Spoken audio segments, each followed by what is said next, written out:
बीजक के इस सत्संग की चर्चाओं में आज शब्द प्रकरण का 27वां पद है।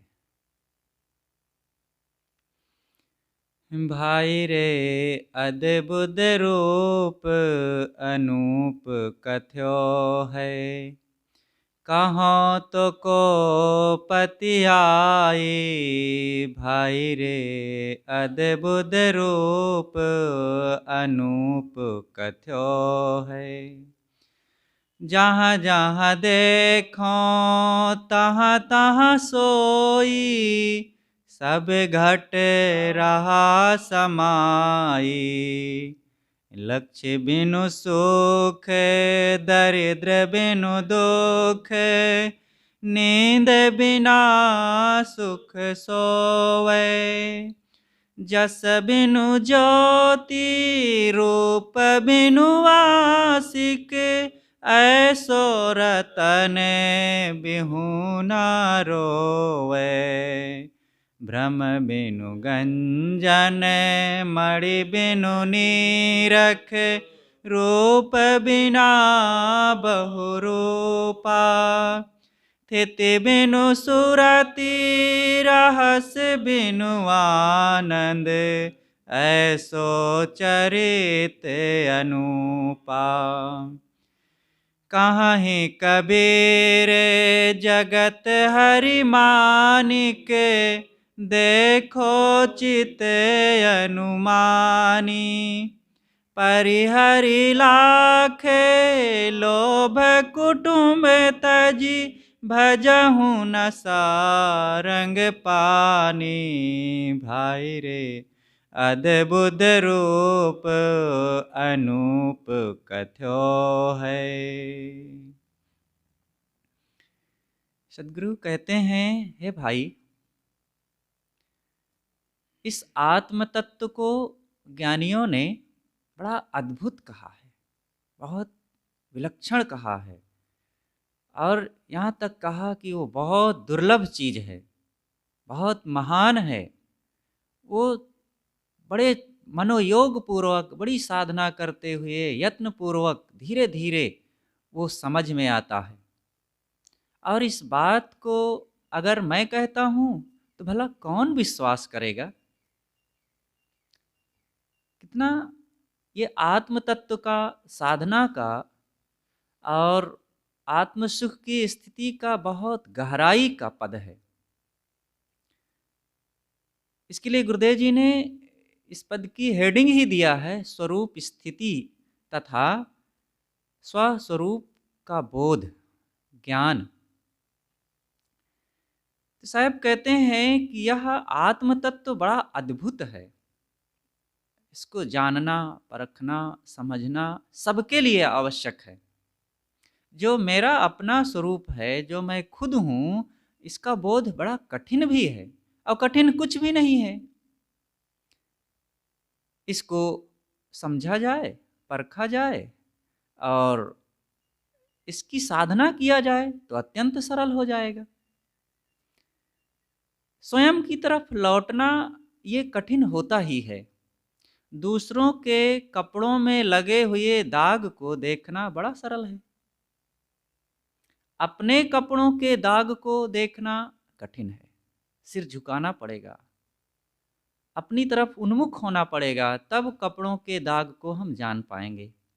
दूर के पेड़, पहाड़, समुद्र, झरने, चांद, सूरज को देखना सरल है। जिन आँखों से हम ये सबको देखते हैं, उन्हीं आँखों में लगे हुए बाल और कज्जल को नहीं देख पाते। तो क्या आँखें नहीं हैं? हम आँखों को नहीं देख पाते। कोई भी व्यक्ति अपनी आँखों को देख रहा है? देखा है? नहीं देखा। दर्पण में प्रतिबिंब देखता है वो।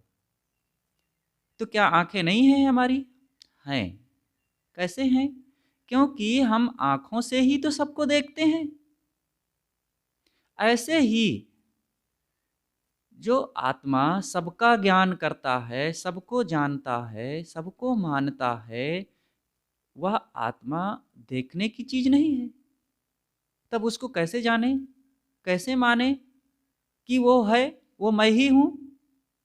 अरे वही तो सबको देखता है, वही तो सूरज चाँद को देखता है, वही तो पेड़ पहाड़ को नदी झरनों को देखता है, वही नर नारियों को देखता है, वही सब कुछ लिखता और पढ़ता है।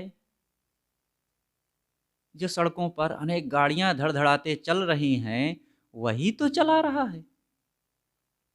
इस प्रकार यह आत्म तत्व बड़ा दुर्लभ होते हुए भी बहुत महत्वपूर्ण है और इसको जानना कितना आवश्यक है। इसलिए सबको अपने आप का बोध होना और उसके बारे में खुलासा जानना अत्यंत आवश्यक है। और ये समझ में क्यों नहीं आता है, ये आत्म तत्व कि यह चेतन आत्मा मैं ही हूँ, ये समझ में क्यों नहीं आता? इसलिए कि देहाभिमान है। सांसारिकता में, विकारों में हमारा चित्त इतना उलझा हुआ है, हम अपने आप को इतना उसमें डुबा दिए हैं कि अपनी तरफ मुड़ने के लिए मन उत्सुक ही नहीं होता है। स्वरूप को जानने के लिए, आत्म तत्व को समझने के लिए मनुष्य का मन तैयार ही नहीं होता है। उसको रुपए दे दो और वो काम दे दो। बहुत लोगों को लेकर के बड़े बड़े काम वो भाग भाग दौड़ दौड़ करके कराता रहेगा। उसको जमीन दे दो और रुपए दे दो, कह दो कि इसमें मकान बनवाना है। वो मजदूर लाएगा, मिस्त्री लाएगा, मटेरियल लाएगा और बढ़िया से सब करवाएगा और लगा रहेगा। इसी प्रकार और भी बाहर की चीज़ें उसको दे दो करने के लिए, तो व्यक्ति निरंतर उसमें लगा रहता है। खेती करने में, व्यापार करने में, दुकानदारी करने में, राजनीति करने में और वकालतबाजी या कोई भी काम हो, करने में आदमी उत्सुक होता है और उसके करने में लाभ भी निश्चय होता है कि मुझे धन मिलेगा, चीज़ें मिलेंगी, खाने की पहनने की चीज़ें मिलेंगी, नहीं कुछ तो मान सम्मान मिलेगा। लेकिन आत्म तत्व के लिए उसको लाभ ही नहीं लगता है, उस निश्चय नहीं होता है मन में, समझ में नहीं आता है कि यह भी मेरा लाभ है कोई, और यही लाभ परम लाभ है। बाहर की उपलब्धियां बहुत क्षणिक हैं, वो खो जाने वाली हैं, नष्ट हो जाने वाली हैं, आज हैं कल नहीं है। लेकिन उसके बारे में बड़ा मनुष्य, क्योंकि इंद्रिय विषयों में ज़्यादा उसकी दौड़ है ना, और संसार की ओर उसकी पकड़ है और लाभ निश्चय है, इसलिए वो बाहर की चीज़ों में दौड़ता है। लेकिन जिस साधक को अपने आत्मा में लौटने का, उसमें ठहरने का, निश्चिंत होने का, सुखी होने का निश्चय होता है, तो वो बाहर को फीका करता है। इसीलिए बाह्य प्रवृत्तियों से मन को लौटाना ये बहुत सरल है। जितना जो प्रपंचों में उलझेगा, उतना वो अपने आप से दूर होता जाएगा।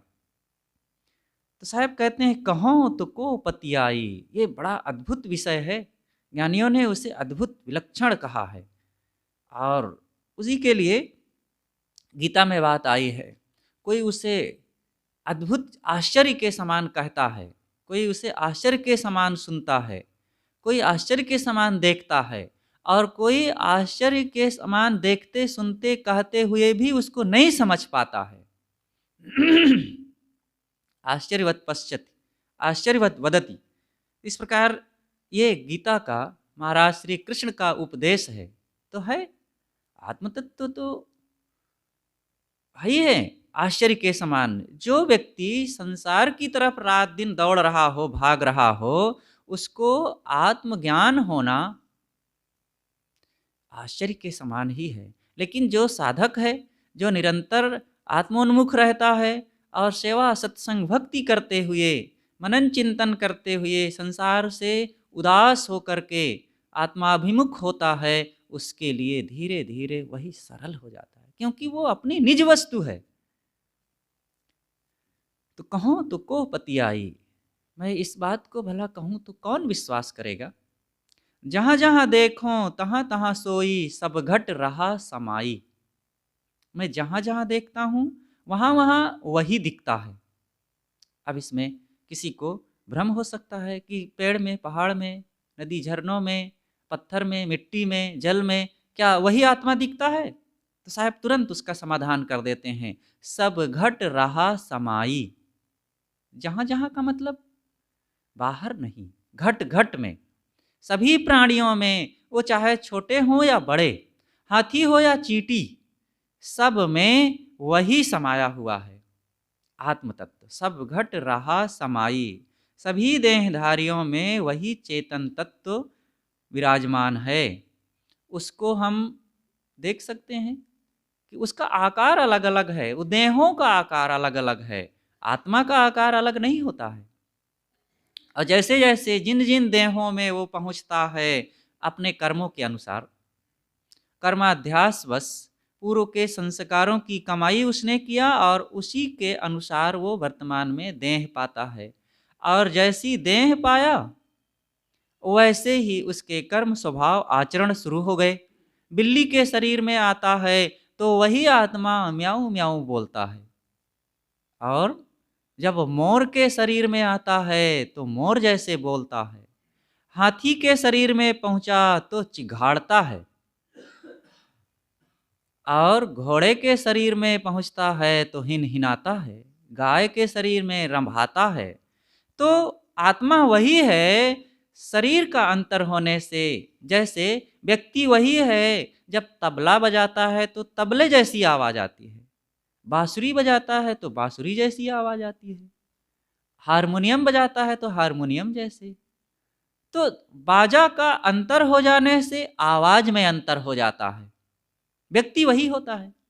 ऐसे ही शरीर का अंतर हो जाने से उसके कर्म स्वभाव में अंतर हो जाता है, उसकी आवाज में अंतर हो जाता है, लेकिन सभी घाटों में वही है।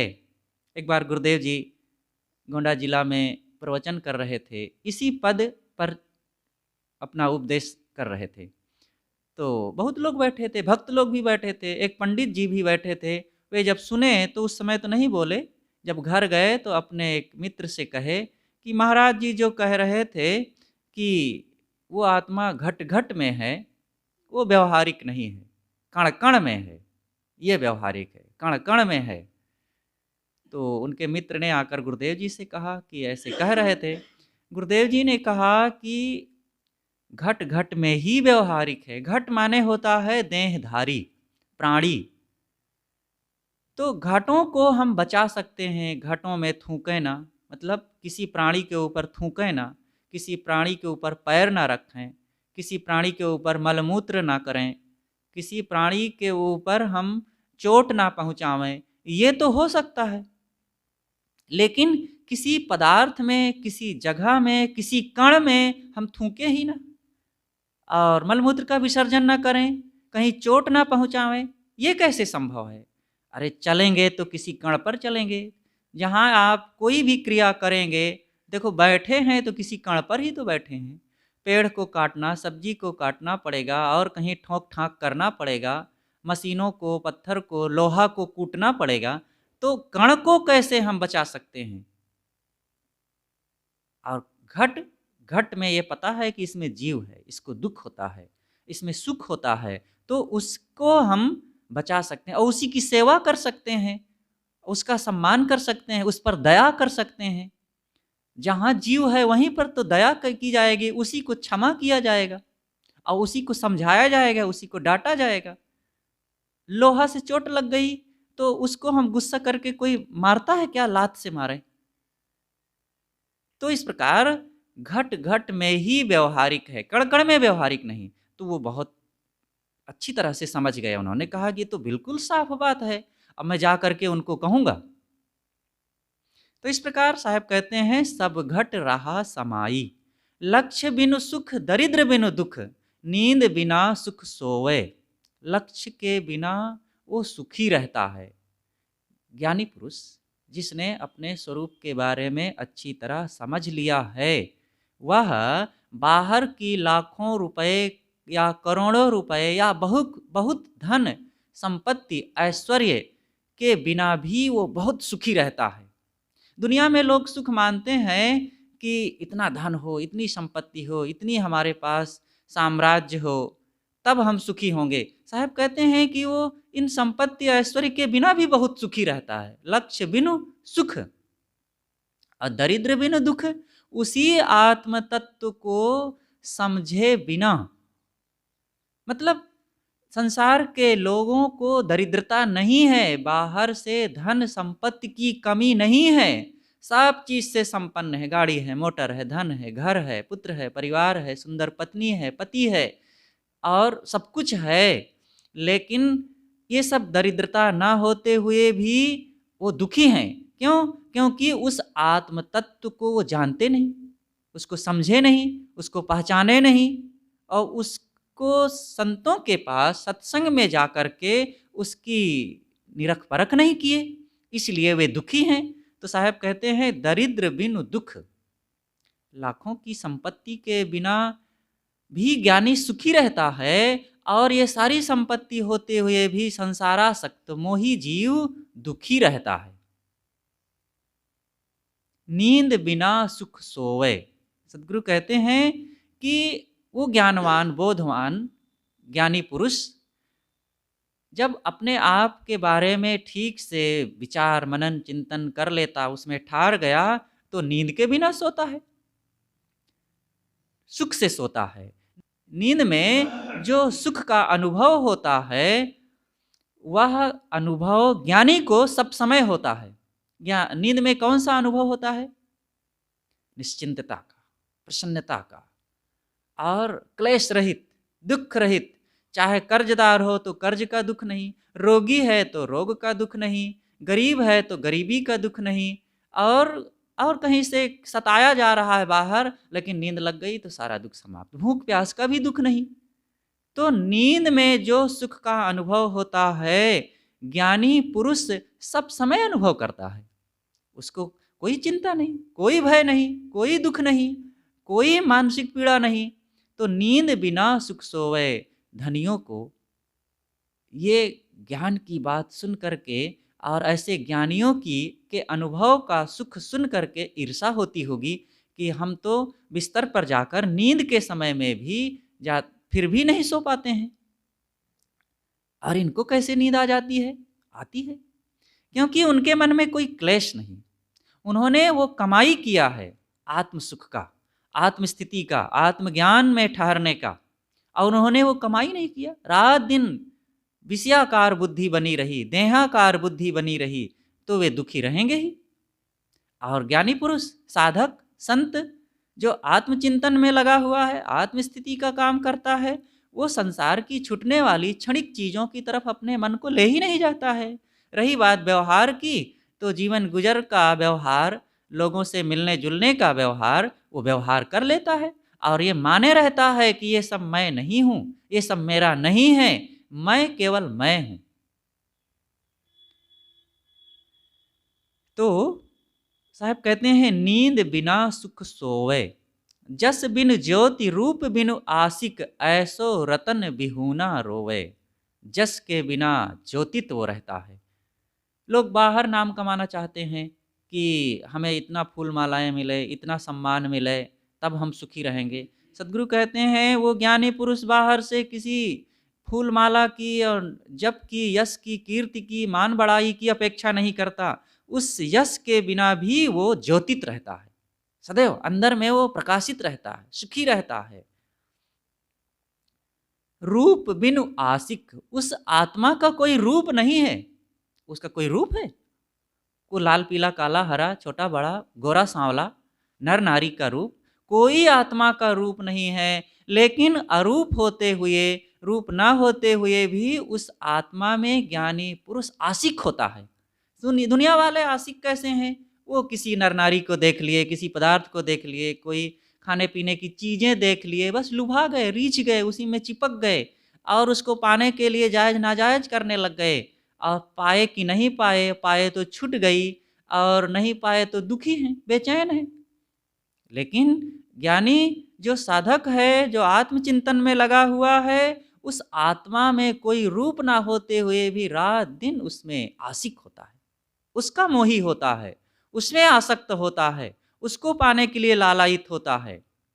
लौटो, आत्मा की तरफ लौटना, महान ऐश्वर्य को पा जाना है, महान सुख संपत्ति को पा जाना है, जो कभी छूटने वाला नहीं है। आज उसका आनंद है और सदा सदा के लिए शाश्वत आनंद की, शाश्वत सुख की प्राप्ति हो जाती है। फिर तो साहब कहते हैं, रूप बिनु आशिक, वो ज्ञानी, वो साधक, उस रूप, वो बिना रूप के भी, आत्मा में कोई रूप नहीं है, तो अरूप जो चीज है उसमें भी वो आशिक होता है। ऐसो रतन बिहूना रोवे, उस रत्न के बिना, उस आत्मा रूपी रत्न को जाने समझे परखे बिना संसार के लोग रो रहे हैं, दुखी हैं। हाय मेरा पुत्र खो गया, मेरी पत्नी चली गई, मेरा धन नष्ट हो गया, मेरा नाम बदनाम हो गया। ये क्षणिक चीजों के लिए रो रहे हैं। जिसने अपने आप को नहीं जाना वही रोता है। क्या यहाँ हानि हो जाएगी और किस लाभ के लिए लालायित हो, भाग रहे हो, दौड़ रहे हो। इसलिए साहब कहते हैं, ऐसो रतन बिहूना रोवे, ऐसे रत्न को, आत्मा रूपी रत्न को, ये बाहर कोई रत्न नहीं है बाहरी, लेकिन उस रत्न को जाने बिना संसार के लोग सब रो रहे हैं, दुखी हैं, अशांत हैं और उनको भय लगा हुआ है, खोने का भय, और भयभीत हैं रात दिन। भ्रम बिनु गंजन मणि बिनु नीरख, आत्मा के बारे में कोई भ्रम है? मैं हूं या नहीं हूं, क्या कोई संदेह है? I think therefore I am. Rene Descartes ने कहा है कि मैं सोचता हूं इसलिए मैं हूं। कौन सोच सकता है? जहां पर चेतना है, जीव है, आत्मा है, कोई ज्ञान का लक्षण है, वही तो सोचता है। और इसलिए जो जो सोचते हैं वहां वहां आत्मा है। हम भी सोचते हैं, इसलिए हमें लगता है कि मैं हूं। इस बात को कोई मनन नहीं करता है। तो ये आत्मा कोई बाहरी मणि नहीं है। फिर भी ब्रह्म बिनु गंजन, इसके बारे में कोई भ्रम नहीं है, फिर भी इसी का तिरस्कार हो रहा है। गंजन माने तिरस्कार, अवहेलना करना, उपेक्षा करना। तो आत्मा कोई, इसके बारे में भ्रम है ही नहीं है। सबको आत्म अनुभव हो रहा है कि मैं हूं, और फिर भी इसी का तिरस्कार कर रहे हैं। इसी के बारे में सब उपेक्षा का भाव रखते हैं। अब मणि बिन नीरख, ये कोई ऐसी मणि नहीं है। नीलम, पुखराज, जवाहरात या सोना चांदी आदि, इन सब की निरख परख लोग करते हैं। अब आत्मा कोई ऐसी चीज नहीं है बाहरी, लोहा लक्कड़ या नीलम, पन्ने, पुखराज आदि, ये कोई बाहरी मणि नहीं है। फिर भी इसी की निरख परख सबको करना चाहिए। ज्ञानी इसी की निरख परख करता है। मणि बिनु नीरख, निरखो, परखो, जानो, देखो कौन हूं मैं, और उसमें ठहरो। ज्ञानी रात दिन उसी के बारे में मनन करता है।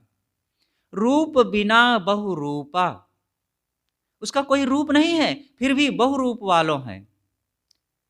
वो आत्मा बहुत रूपों वाला है, नाना रूप में आता है ना। देखो जितने मनुष्य लोग यहाँ बैठे हैं, जितने संत बैठे हैं, सब में वही ज्ञानवान चेतन आत्मा है, लेकिन अलग अलग रूप है। और जितने और भी पशु पक्षी हैं, कृमि कीट हैं, अनेक रूपों में हैं। जीवों के तो बहुत रूप हैं। मछलियों को आप देखिए, पता लगाइएगा तो पता चलेगा कि भीम का पर्वताकार हैं। और अनेक ऐसे जीव हैं जो बहुत सूक्ष्म हैं, जिनको आंखों से सहज देखना भी कठिन होता है। और सब में वही चेतन तत्व है, उसका आकार नहीं, उसका कोई रूप रंग नहीं बाहर का। इसलिए साहब कहते हैं, वो रूप ना होते हुए भी बहुत रूप वाला है। थित बिनु सुरति रहस बिनु आनंद, ऐसो चरित्र अनूपा, उसकी कोई बाहरी स्थिति नहीं है। थित बिनु सुरति, वो बाहर से कोई आधार नहीं है, लेकिन ज्ञानी पुरुष फिर भी उसी में ठहरता है। हम लोग देखो फर्श में ठहरे हैं, जमीन है, यहाँ बैठे हुए हैं, लेकिन आत्मा कोई आधार नहीं है बाहरी। कोई कुर्सी पर बैठता है, कोई खाट पर बैठता है, तो हम लोग अभी यहाँ देखो जमीन पर बैठे हैं। आत्मा कोई ऐसा आधार नहीं है। थितु बिनु सुरति, स्थिति आधार स्थिति, लेकिन उसके बिना भी ज्ञानी उसी में ठहरता है। ज्ञानी पुरुष, साधक पुरुष उसी चेतन तत्व में ठहरते हैं। रहस्य बिनु आनंद, रहस्य माने आमोद प्रमोद, राग रंग, दुनिया का ठाट बाट, रंग रूप, ऐसा कोई रहस्य नहीं है। आत्मा कोई राग रंग की चीज नहीं है, लेकिन इस राग रंग के बिना भी रहस्य बिनु आनंद, ज्ञानी पुरुष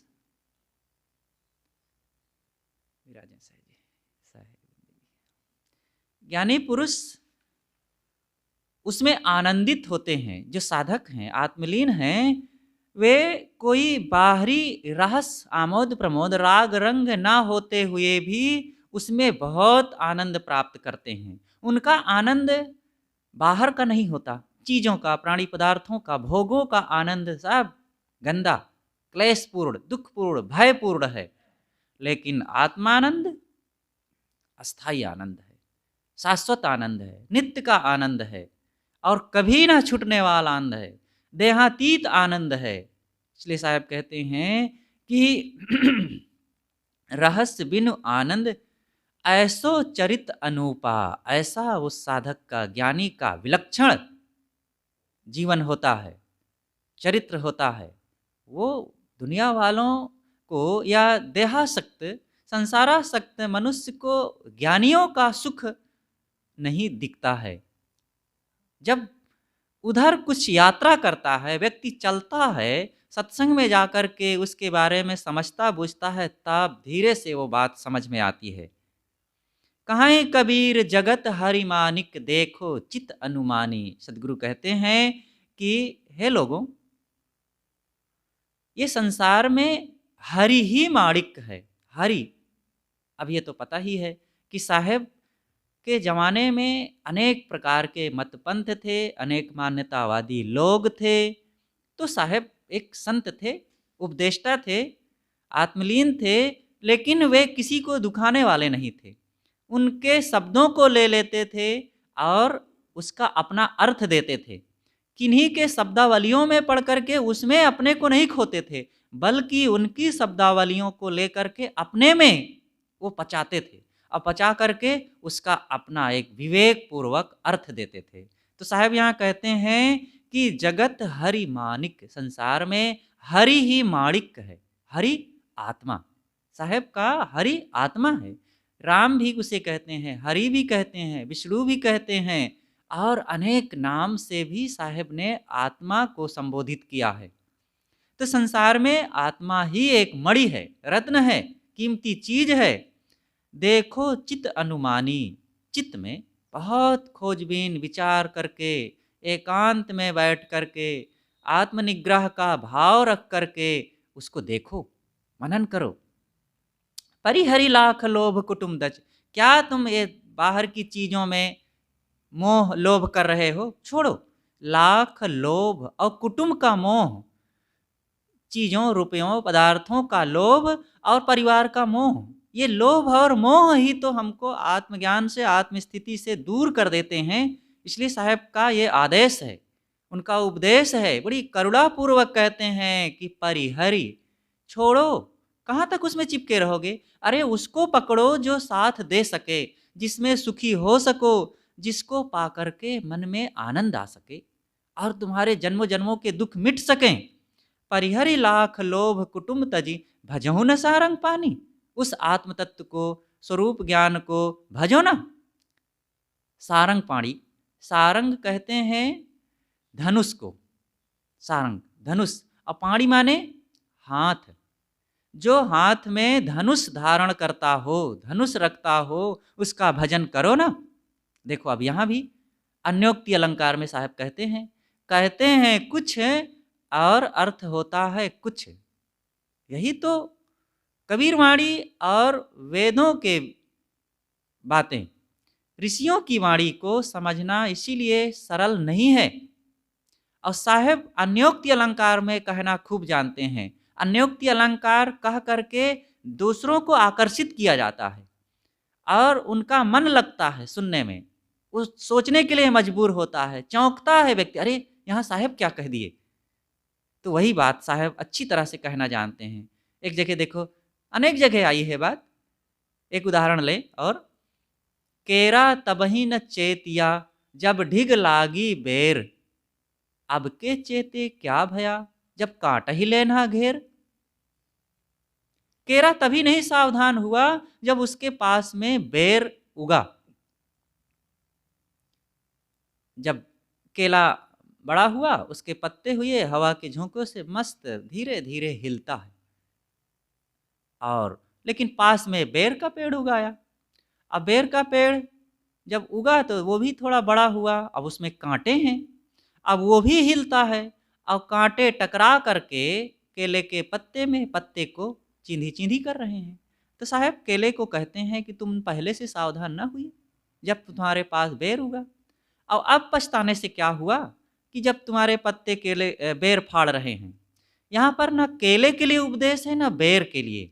यहाँ उपदेश है मनुष्यों के लिए कि कुसंग रूपी बेर, सात्विक व्यक्ति रूपी केले के पास कुसंग रूपी दुष्ट स्वभाव के लोग जब आए, रहने बसने लग गए, तब तुम पहले से सावधान ना हुए, उसका परित्याग ना किए। अब पछताने से क्या हुआ, जब तुम उसके प्रभाव से प्रभावित होकर के, उसके दुष्ट स्वभाव से प्रभावित होकर के दुखी हो रहे हो, बेचैन हो रहे हो, ना अब उसको छोड़ ही पाते हो और ना उसके साथ जीवन जी पाते हो। ऐसे है। यहाँ भी साहेब कहते हैं भजहु न सारंग पाणी। सारंग पाणी विष्णु को कहते हैं। विष्णु धनुषधारी हैं, लेकिन बाद में वे श्री राम के लिए रूढ़ हो गया। श्री राम को विष्णु का अंशा अवतार माना गया है। तो यहाँ विष्णु या राम कुछ भी कहे, दोनों धनुर्धारी हैं, लेकिन दोनों के लिए साहेब नहीं कहते हैं। साहेब का उपास्य आत्मा राम है, बाहर कोई राम नहीं।